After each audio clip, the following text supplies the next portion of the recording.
hizmete alacağımız Ilısu Profesör Doktor Veysel Eroğlu Barajı ve hidroelektrik santrali 19 yıldır halka hizmet amacımızın, eser ve hizmet siyasetimizin en somut örneklerinden biridir.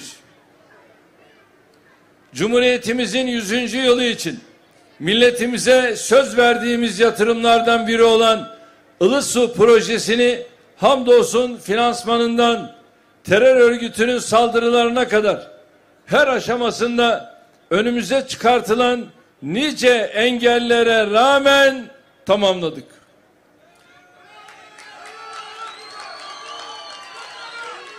Ilısu projesini engellemek için yürütülen karalama kampanyalarını ve bunların gerisindeki kirli niyetleri unutmadık, unutmayacağız. Bu eser yeminli Türkiye düşmanlarına da kendi ülkesine ve milletine husumetleriyle maruf içimizdeki mankurtlara da verilmiş en güzel cevaptır. Barış, kardeşlik, huzur, refah ve güç sembolü olan Ilısu projesi Dicle Nehri üzerinde gerdanlık gibi dizdiğimiz baraj ve hidroelektrik santrallerimizin en büyüğüdür.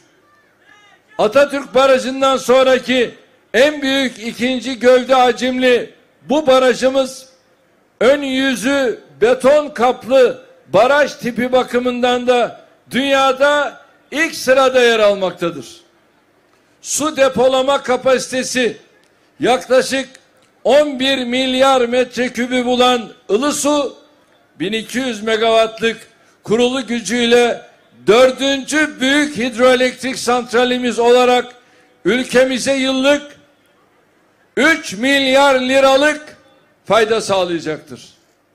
Bizim medeniyetimizde unutmayın, su hayattır. Enerji de günümüzün bir diğer vazgeçilmez hayat kaynağıdır. Ilısu Profesör Doktor Veysel Eroğlu Barajı ve hidroelektrik santrali her iki alanda da ülkemize çok önemli kazanımlar sağlayan bir projedir. Ilısu'nun Diyarbakır, Batman, Mardin, Siirt ve Şırnak illerimizdeki vatandaşlarımız başta olmak üzere tüm milletimize hayırlı olmasını diliyorum.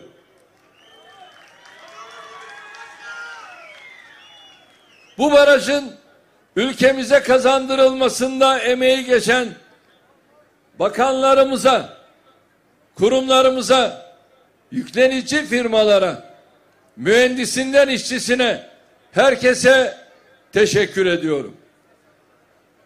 Değerli kardeşlerim, dünyanın ve ülkemizin giderek artan kuraklık tehdidiyle karşı karşıya bulunduğu şu dönemde böyle bir eseri hizmete açmamızın çok daha önemli ve anlamlı olduğunu inanıyorum. Kuraklığın tetiklediği gıda ve aynı şekilde her geçen gün daha belirgin hale gelen enerji krizlerine karşı ülkemizi korumak için tüm potansiyelimizi kullanmak mecburiyetindeyiz. Ülkemizin su kaynaklarının tek bir damlasının dahi israfına tahammülümüz yoktur. Kendi kaynaklarımıza dayalı yenilenebilir enerji üretimini de en üst seviyeye çıkarmamız şarttır. Dünyanın bundan sonraki dönemine ilişkin senaryolarının önümüze koyduğu karanlık tablo şimdiden tüm ihtimallere karşı hazırlıklı olmamızı gerektiriyor. Hiç şüphesiz su bu yüzyılın en stratejik ve en değerli kaynağıdır. Öyle diyor atalarımız. Su abı hayattır.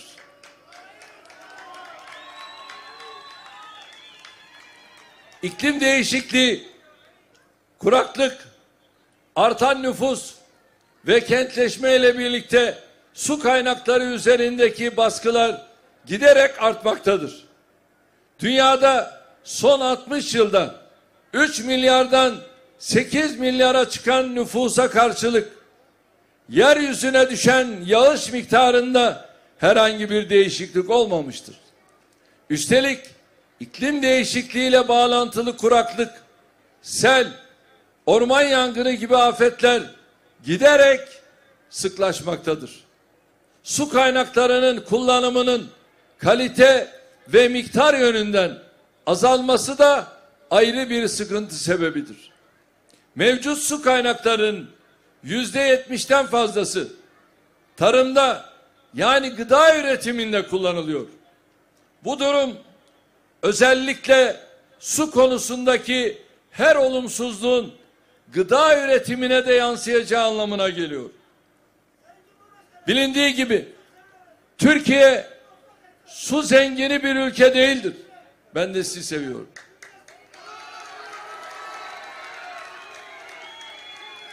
Kişi başına düşen yıllık 1340 metreküp kullanılabilir su miktarı ile su stresi çeken ülkeler grubundayız. Simülasyonlar 2040 yılında bu miktarın yıllık 1116 metrekübe kadar düşebileceğine işaret ediyor. Yıllık ortalama yağış miktarımız da 574 milimetre ile dünya ortalamasının altındadır. Bu nedenle elimizdeki kaynakları etkin ve tasarruflu kullanmak durumundayız. Su kaynaklarımızı tükenme sınırına ulaşmadan korumak, verimli değerlendirmek ve doğru yönetmek artık bir tercih değil, mecburiyet haline gelmiştir. Değerli misafirler, geçmişte petrol için verilen mücadelenin bir benzerinin önümüzdeki dönemde su kaynakları ve gıda üretimi için yaşanacağı anlaşılıyor. İşte bu anlayışla hükümete geldiğimiz günden beri ülkemizi sağlıktan eğitime her alanda olduğu gibi tarım, su ve enerji konusunda da geleceğe hazırlamanın gayreti içinde olduk. Geçtiğimiz 19 yılda su alanında günümüz rakamlarıyla 284 milyar liralık yatırım yaparak 8.817 tesisi hizmete açtık. Son 19 yılda inşa edilen ve Cumhuriyet tarihinde yapılanların 2 katından fazla olan 613 barajımızda 46 milyar metreküp suyumuzu depoladık. Böylece depolanan su miktarımızı toplamda 179 milyar metrekübe çıkardık. Aynı dönemde inşa ettiğimiz 1475 sulama tesisiyle yaklaşık 20 milyon dekar alanı sulamaya açtık. Sadece bu alanlardan ülkemiz ve üreticilerimiz yılda 60 milyar lira zirai gelir artışı sağladı. Arazi toplulaştırma çalışmaları kapsamında 266 proje ile 5,2 milyon hektar araziyi su ve üretim girdilerini azaltarak ekonomik olarak daha verimli kullanılabilir hale getirdik. Halen 3,3 milyon hektar alanda çalışmalar devam ediyor. Enerjide de yine son 19 yılda yerli ve temiz enerji kaynaklarımızı değerlendirmek için 605 hidroelektrik santralini hizmete aldık. Ülkemizin kurulu güç kapasitesini 32 bin megawatttan 100 bin megawata çıkarmak suretiyle kalkınmanın temel altyapısı olan elektrik enerjisinde herhangi bir sıkıntı yaşanmasının önüne geçtik. Üstelik bu güç artışının 2/3'ünü yerli ve yenilenebilir kaynaklarla gerçekleştirdik. Şehirlerimizin içme suyu ihtiyacını karşılamak için 271 içme suyu ve 21 atık su tesisini hizmete açtık. Bu yatırımlar sayesinde 41 milyon vatandaşımıza yıllık yaklaşık 3 milyar metreküp içme ve kullanma suyu temin ettik. Şayet şehirlerimize bu hizmetleri getirmeseydik 2020 ve 2021 yıllarında 44 ilimiz kısmen veya tamamen susuzluk tehlikesiyle karşı karşıya kalabilecekti. Ülke genelinde 90 ayrı proje ile 18 milyon nüfusa yıllık ilave 1,8 milyar metreküp içme suyu sağlamak için çalışmayı sürdürüyoruz. Sel baskınlarına karşı kurulan taşkın koruma tesislerinin de yarısını, yani 5140 tesisi son 19 yılda hizmete sunduk. Amacımız her bir vatandaşımızın temiz suya erişimini sağlamak, bereketli topraklarımızı suyla buluşturmak, su kaynaklarımızı korumak ve verimli kullanmaktır. Bu doğrultuda gerçekleştirdiğimiz Su Şurası'nın sonuç belgesini 21 Ekim'de kamuoyuna açıkladık. Böylece su ile ilgili kısa, orta ve uzun vadeli stratejileri belirleyerek suyun geleceğini planladık ve yol haritamızı oluşturduk.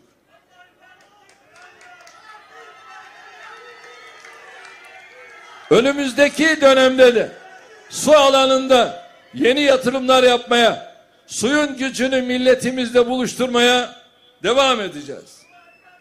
Değerli misafirler, bugün açılışını yaptığımız Ilısu'nun su ve enerji yatırımı olmanın yanında kültürel ve sosyal gelişimi sağlayacak yapısal dönüşüm boyutu da bulunmaktadır. Proje kapsamında inşaat çalışmaları yanında çevre, yeniden yerleşim ve kültürel miras konularında pek çok yatırım hayata geçirdik. En çok istismar edilen Hasankeyf başta olmak üzere tüm tarihi ve kültürel varlıkları özenle koruyarak gelecek nesillere miras bıraktık. Bugün buraya Kültür Turizm Bakanımı da yanıma alarak geldim. Niye?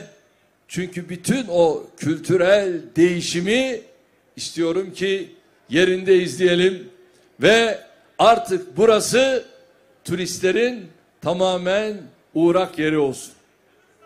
Hasankeyf ilçemizdeki tarihi eserleri Bilim Komisyonu ve Koruma Kurulu onayıyla başarıyla taşıyarak yeni yerlerine yerleştirdik. Bu eserlerden Zeynel Bey Türbesi, Artuklu Hamamı, İmam Abdullah Zaviyesi, Er-Rızk Camii ve Eyyubi Camii tek parça. Orta kapı ise 3 parça halinde Hasankeyf Kültürel Park alanına nakledilmiştir. Bay Kemal, bunlar öyle lafla olmuyor. Lafla peynir gemisi de yürümüyor. Ayrıca kısmen taşınan veya yerinde koruma altına alınan eserler de mevcut. Yeni Hasankeyf ilçemizi bölge halkının hayat biçimine uygun müstakil, bahçeli, teraslı konutlar şeklinde inşa ettik. Ey PKK'nın yan kolu HDP. Sizler bu tür şeyleri yapabilir misiniz? Sizin böyle bir derdiniz var mı? Biz dertliyiz, dertli. Biz sizlere aşığız, aşık.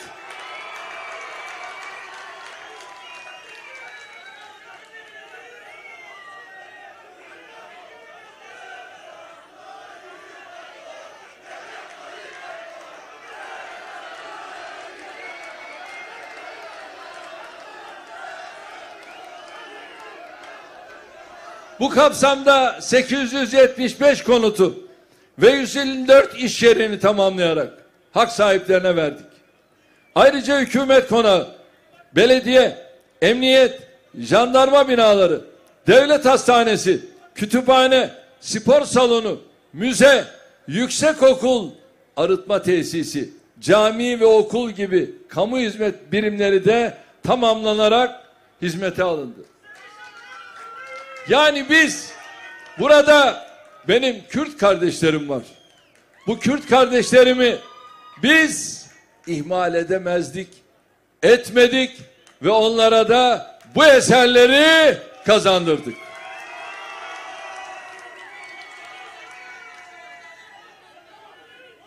Bölgedeki yolları da daha yüksek standartlı bir şekilde yeniden yaptık. Yeniden yerleşim, tarihi ve kültürel varlıkların korunması, baraj inşaatı, yol inşaatları ve diğer harcamalarıyla birlikte projenin maliyeti toplamda kaçı buldu biliyor musunuz? 20 milyar lirayı bulmuştur. Burada toplanan suları yakında inşa edeceğimiz Cizre Barajı'na bırakarak hem enerji üretecek hem de 1 milyon dekar araziyi sulayabileceğiz.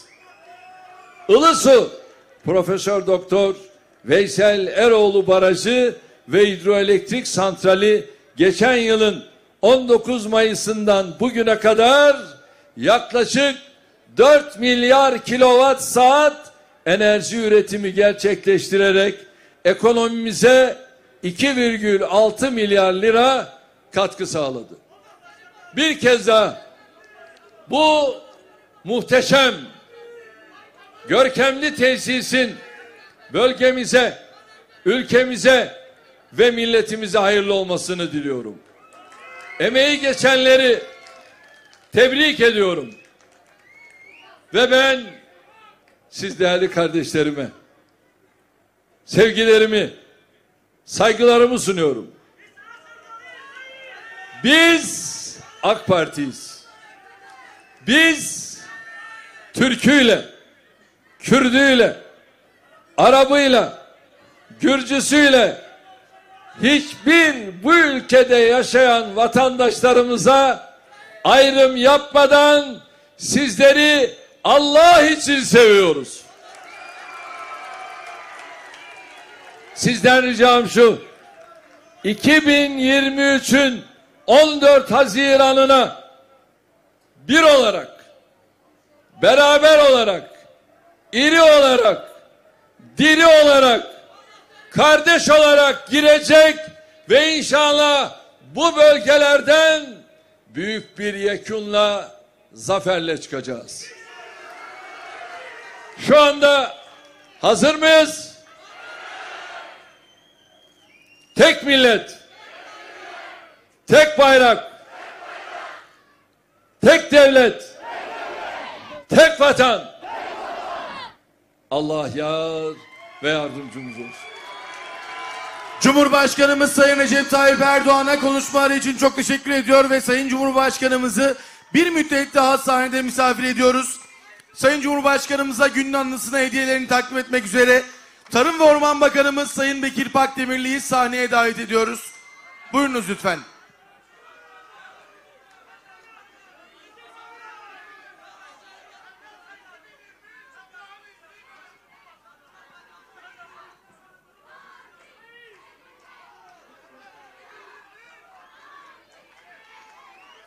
Evet, çok teşekkür ediyoruz. Değerli konuklar, Cumhurbaşkanımız Sayın Recep Tayyip Erdoğan, Ilısu Profesör Doktor Veysel Eroğlu Barajı ve hidroelektrik santrali açılışını kurdele kesmek suretiyle gerçekleştirecektir. Sayın Cumhurbaşkanımıza refakat etmek üzere Sayın Cumhurbaşkanı yardımcımızı, Sayın Bakanlarımızı, Sayın AK Parti Genel Başkan Yardımcılarımızı, Sayın Milletvekillerimizi, Sayın Diyanet İşleri Başkanımızı, Sayın Valilerimizi, Sayın AK Parti Mardin, Şırnak, Batman İl Başkanlarımızı ve Milliyetçi Hareket Partisi İl Başkanlarımızı sahneye davet ediyoruz. Buyurunuz lütfen.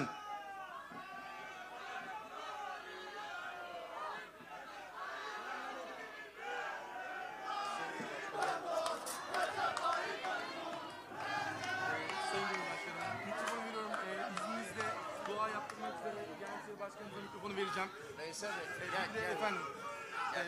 Yukarıda sol tarafta. Bak bendeki mikrofon. Evet, şimdi dua yapmak üzere mikrofonu Diyanet İşleri Başkanımız Profesör Doktor Sayın Ali Erbaş'a takdim ediyorum. Buyurunuz değerli hocam.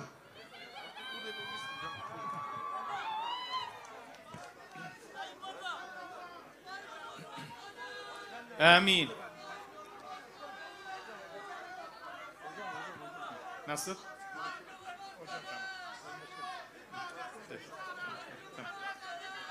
Euzu billahi mineşşeytanirracim. Bismillahirrahmanirrahim. Elhamdülillahi rabbil alamin. Vel akibetu lil muttaqin. Ve la udvane illa alez zalimin. Vessalatu vesselamu ala Resulina Muhammedin ve ala alihi ve ashabihi ecma'in. Allahümme eftah aleyna ebbâbe rahmetik ve yessir aleyna hazaine fadlike ve keremike ya ekremel ekremin ve ya erhamer rahimin. Allahümme ya müfettihal ebbâb iftah lena hayral bâb. Ya ilahel alemin ve ya erhamer rahimin. Ancak senden yardım diliyoruz ve sadece sana ibadet ediyoruz. Bizleri sırat-ı müstakimden ayırma Allah'ım. Her türlü kötülükten, şerlilerin şerrinden bizleri muhafaza eyle Allah'ım. Ya Rabbel alemin, Kur'an-ı Kerim'inde buyuruyorsun ki Estaizu billah ve enzelna minel musirati ma'en seccaca linukhrice bihi habben ve nebata ve cennetin elfafa. Yeryüzünde nebatatı, bitkileri ve her türlü bağları, bahçeleri çıkarmak, yeşertmek için gökyüzünden yağmur bulutlu bulutlardan sular indirdik. Ya Rab, suları indiren sensin. En güzel bir şekilde kullanmayı ve berekete dönüştürmeyi bizlere nasip eyle Allah'ım. Amin. Ya Rabbel Alemin, şu anda ülkemizin ikinci büyük barajını açmak üzere burada bulunuyoruz. Elimizi açtık, sana dua ediyoruz. Milletimiz için, bütün ülkemiz için, insanlık için hayırlara vesile eyle Allah'ım. Kurtlar, kuşlar, bütün hayvanat, nebatat istifade edecek. Ya Rabbel Alemin, bu güzel, büyük eseri milletimiz için hayırlı eyle Allah'ım. Bizler için hayırlı eyle Allah'ım. Bu bölgede yaşayan kardeşlerimiz için hayırlı eyle Allah'ım. Her türlü kazalardan, belalardan, felaketlerden, afetlerden muhafaza eyle Allah'ım. Topraklarımızın berekete dönüştürülmesine katkı sağlamayı nasip eyle Allah'ım. Ya Rabbel Alemin, milletimizin birliğini, beraberliğini, kardeşliğini daim eyle Allah'ım. Birliğimizi, beraberliğimizi, kardeşliğimizi ortadan kaldırmak için gayret edenlerin gayretlerini kendi başlarına makus eyle Allah'ım. Ya Rabbel Alemin, onları bu niyetlerinde muvaffak eyleme Allah'ım. Kendi kurmuş oldukları hile ve desiseleri, tuzakları kendi başlarına makus eyle Allah'ım. Ya Rabbel Alemin, dualarımızı fetekabbeleha rabbuha bi kabulin hasenen sırrına mazhar eyle Allah'ım. Bu büyük eserin yapılmasında emeği geçen herkesten razı ol Allah'ım. Devlet büyüklerimizden razı ol Allah'ım. Mimarından mühendisine, işçisinden memuruna emeği geçen tüm kullarından razı ol Allah'ım. Ya Rabbel Alemin, dualarımızı kabul eyle. Bizleri birlik, beraberlik içerisinde devletimizi ilelebet payidar eyle Allah'ım. Milletimizi ilelebet payidar eyle Allah'ım. Kâffe-i ehli iman ve ehli İslam ervahı için, bu toprakları muhafaza etmek için mücadele ederken fedai can eden tüm şehitlerimizin ruhları için, gazilerimizin sağlık ve selameti için, sıhhati için, Allah rızası için El Fatiha.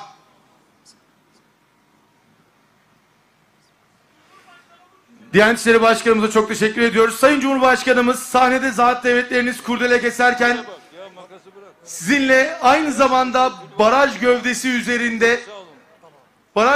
üzerinde 2 kilometrelik bir kurdele daha var Sayın Cumhurbaşkanım. Devlet Su İşleri personeli sizinle beraber aynı anda 2 kilometrelik kurdeleyi keseceklerdir. Arz ederiz. Buyurunuz Sayın Cumhurbaşkanım.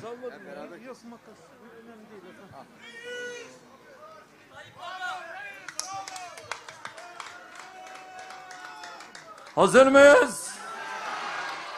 Evet. Şu anda gövdede olanlara sesleniyorum. Sizler de hazır mısınız? Şöyle işaret buyurun. İşaret buyurun.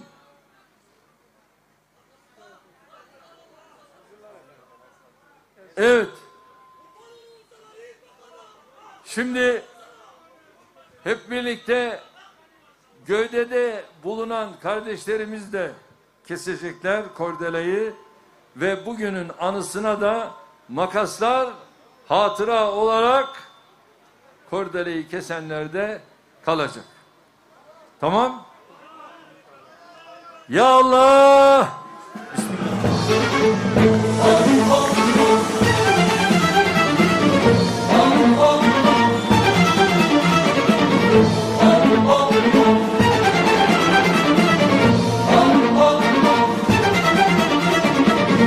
Saygıdeğer hemşehrilerimiz, Cumhurbaşkanımız Sayın Recep Tayyip Erdoğan, Ilısu Profesör Doktor Veysel Eroğlu Barajı hidroelektrik santrali açılışını kurdele kesmek suretiyle gerçekleştirmiş ve siz saygıdeğer hemşehrilerimizin hizmetine sunmuştur. Bu hizmetlerin ülkemize ve şehirlerimize, milletimize hayırlı olmasını diliyoruz. Açılış törenimizi katılımlarıyla onurlandıran Cumhurbaşkanımız Sayın Recep Tayyip Erdoğan'a katılımları için çok teşekkür ediyoruz.